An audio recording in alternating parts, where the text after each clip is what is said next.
Chicago, 1962. A broken jazz musician sits in the corner of a smoky nightclub, his trumpet case closed for 3 months. His name was Tommy Rodriguez, and he'd given up on music forever. But then Frank Sinatra walked into that club, and what happened next would save Tommy's career, his marriage, and his soul. If you love discovering the untold stories behind music history's most incredible moments, please like this video and subscribe to our channel. Hit that notification bell because we uncover the hidden gems that shape the legends we know today. The fall, September 15th, 1962.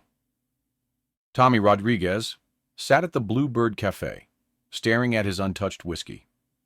3 months earlier, he'd been Chicago's rising jazz star. Now his trumpet case sat locked beside him, gathering dust and heartbreak. Tommy was 28, Mexican-American, the first in his family to make it past high school. His trumpet could make grown men cry, could make entire rooms fall silent with the beauty of a single note. But 3 months ago, everything changed. He'd been performing at the Palmer House Hotel, his big break. Record executives in the audience, a contract on the table. Tommy walked on stage feeling invincible. Then he played his first note, and it was wrong. Completely, horribly wrong. Not just off key, emotionally empty. Every note after that was worse. The record deal vanished. Word spread quickly through Chicago's music scene. Tommy Rodriguez had choked on the biggest night of his life. Worse than that, he'd lost his connection to the music itself. For 3 months, Tommy couldn't play a single note. His wife Maria watched helplessly as the man she married, confident, passionate, alive, turned into a ghost. "Just try," Maria would plead. "One note. For me." But Tommy couldn't. The fear had taken root too deep. So he stopped trying. He took a job loading trucks and pretended music had never been his dream. But every Friday night, Tommy found himself at the Bluebird Café, listening to other musicians and remembering what it felt like to believe in magic. Tonight was different. Word had spread that Frank Sinatra might show up. Most didn't believe it, but they stayed just in case. At 10:47 p.m., the door opened. A hush fell over the room. Frank Sinatra walked in. The chairman of the board, Frank, looked tired. Not physically, but soul-tired. The exhaustion that comes from carrying the weight of perfection, of never being allowed to just be human. After the quartet finished their set, Frank called out, "Beautiful stuff, Charlie. Mind if I sit in for a tune?" The room erupted. Frank walked to the microphone and turned to the 40 people in the club. "Ladies and gentlemen, I'd like to sing something about starting over, about finding your way back when you think you've lost everything that matters." Frank began singing "One for My Baby," and one more for the road. But this wasn't the polished studio version.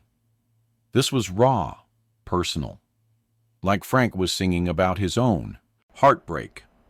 Tommy leaned forward, captivated. Every note carried weight, carried story, carried the emotional truth Tommy had been searching for his entire career. As Frank sang the final verse, his eyes swept the room. Then they stopped. Frank was looking directly at Tommy, specifically at the trumpet case beside his chair. When the song ended, Frank spoke again. "I see we have a trumpet player in the house tonight. That beautiful case didn't come from a pawn shop. It's been loved, been played. How about joining us for a song, pal?" Tommy's blood turned to ice. Everyone turned to look at him. This should have been the moment of a lifetime. Instead, it was his worst nightmare. Tommy shook his head. Thanks, but, I'm just listening tonight. Frank walked over, sat down uninvited, and looked directly into Tommy's eyes. What's your name, son? Tommy. Tommy Rodriguez. I know that name. You're the kid who was tearing up the scene a few months back. What happened? Tommy's throat tightened. I lost it, Mr. Sinatra. The music. I lost it. Frank studied his face. The club went quiet, everyone straining to hear this conversation between legend and unknown musician. You know what I think. I think you didn't lose the music. I think the music lost you for a while. There's a difference. The Test Frank stood up, extended his hand. Come on, kid. Let's find out what's still in there. I can't. I haven't played in 3 months. I'll embarrass myself. I'll embarrass you. Frank's expression softened. Tommy, let me tell you something. In 1952, I was finished. Washed up. My voice was shot. Career over. You know what saved me? Tommy shook his head. One note. One honest note. In a crummy little club, not much bigger than this. I stopped trying to be perfect and just tried to be real. That's when I found my way back. Frank picked up the trumpet case. I'm not asking you to be perfect. I'm asking you to be real. One song. If it doesn't work, no harm done. Tommy looked around the room. 40 faces staring at him. He thought about Maria at home. About his father, who'd worked his hands raw so Tommy could have something better. And about that wrong note that had defined everything since.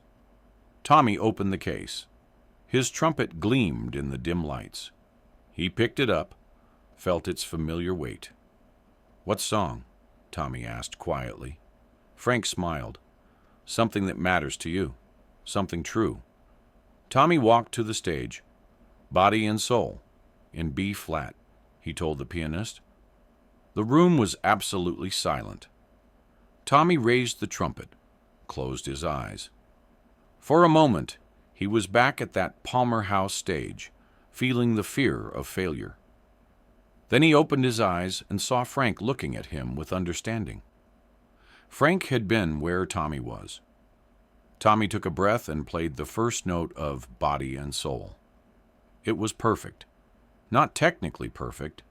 There was a waver, vulnerability, that hadn't been there before. But it was emotionally perfect. It was real.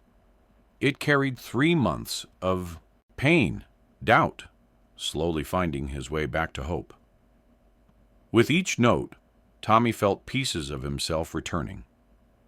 The music came from the deepest part of his heart, the part that had been silent for so long. The audience was transfixed. This wasn't just a performance, it was a resurrection. They were witnessing a man find his soul again through music.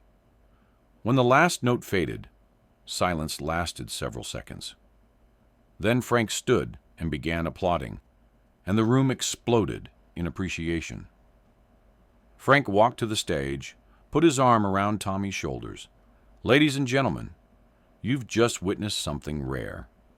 You've watched a true artist remember who he is. How did that feel, kid? Tommy's voice was thick with emotion. Like coming home. Frank nodded. That's because it is home. The music never left you, Tommy. You just forgot how to listen for it. The lesson after the crowd dispersed, Frank and Tommy sat alone, sharing Jack Daniels and talking about music, life, and the courage to keep creating. You want to know the secret? Frank said.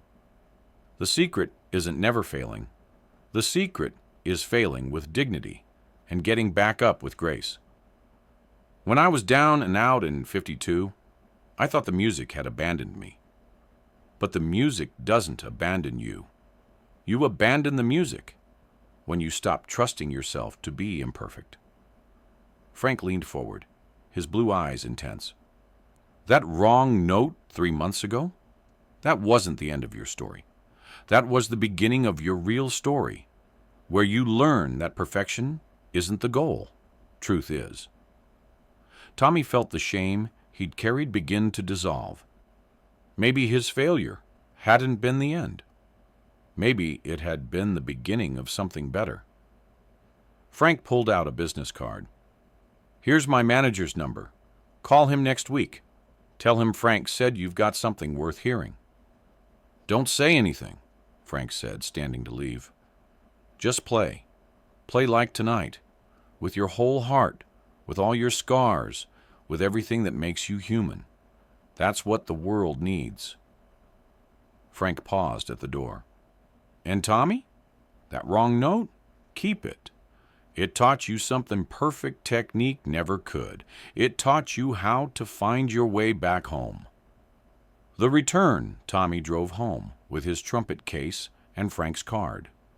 He found Maria asleep on the couch, still in work clothes, waiting up for him as she had every Friday night.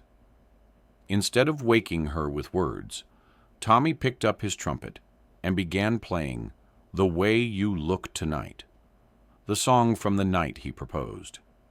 Maria's eyes filled with tears. The music was the same, but completely different. It carried depth and vulnerability that hadn't been there before, the wisdom of someone who had lost everything and found it again.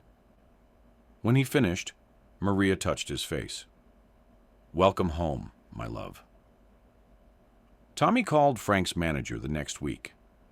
Within a month, he had a recording contract with Capitol Records. His first album, Coming Home, opened with Body and Soul, recorded live that night at the Bluebird. Frank wrote the liner notes, calling Tommy a musician who learned that the most beautiful music comes from the deepest places. Tommy went on to have a successful career, recording 6 albums and becoming known as a musician's musician. But more importantly, he became a mentor to struggling artists, teaching at a community college and helping others find their way back home. When Frank died in 1998, Tommy performed Body and Soul at the Carnegie Hall Tribute. "Frank taught me that music isn't about proving you're perfect," he told the audience. "It's about proving you're human." Today, Tommy is 84. In his office, he keeps a photo from that night and a trumpet mouthpiece, the same one that played that first wrong note. When students ask why he keeps something representing failure, Tommy gives them Frank's answer: "That wrong note taught me something perfect technique never could. It taught me how to find your way back home." The music never leaves us. We just sometimes forget how to listen. Frank Sinatra understood that the highest purpose of talent isn't self-glorification, it's service. He saw a fellow musician in pain and chose to heal him.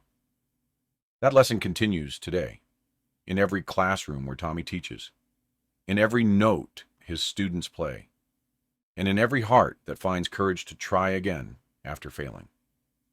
Sometimes, if we're very lucky, we witness greatness, not on stage or in studios, but in a small jazz club at midnight, when a legend reminds a broken man that the music never really leaves.